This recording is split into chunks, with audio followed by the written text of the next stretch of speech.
அம்மா அப்பா பத்திரமா நெதர்லாண்ட்ஸ் ரீச் ஆயிட்டாங்க. எங்களுக்கு நிறைய திங்ஸ் வாங்கிட்டு வந்திருந்தாங்க. அதெல்லாம் தான் இந்த மினி விலாக்ல காமிச்சிருக்கேன். நம்ம ஊர்ல ஏப்ரல் மேனா வெக்கேஷன் மந்த்ஸ்ன்னு சொல்லுவோம் குழந்தைங்களுக்கு. ஆனா நெதர்லாண்ட்ஸ்ல ஜூலை ஆகஸ்ட் தான் வெக்கேஷன் மந்த்ஸ். நம்ம ஊர்ல சின்ன குழந்தைங்களுக்கு தான் நிறைய வெக்கேஷன் விடுவாங்க. பெருசாக குறைஞ்சிட்டே வரும். இங்க அப்படியே ஆப்போசிட், பெருசாக தான் நிறைய லீவ் விடுறாங்க.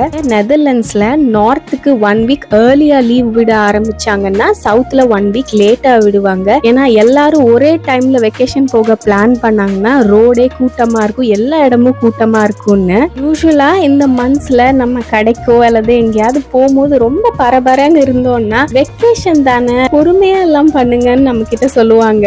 இந்த மந்த்ஸ்ல இன்கேஸ் நம்ம வீட்டுல ஏதாவது ஹீட்டிங் சிஸ்டம் உடஞ்சிருச்சுன்னு வச்சுக்கோங்க, ஒருத்தரை ரிப்பேருக்கு கூப்பிட்டு அதை ரிப்பேர் பண்றதுக்குள்ள நம்ம ஒரு வழி ஆயிடணும். ஏன்னா எல்லாருமே மோஸ்டா வெக்கேஷன்ல தான் இருப்பாங்க.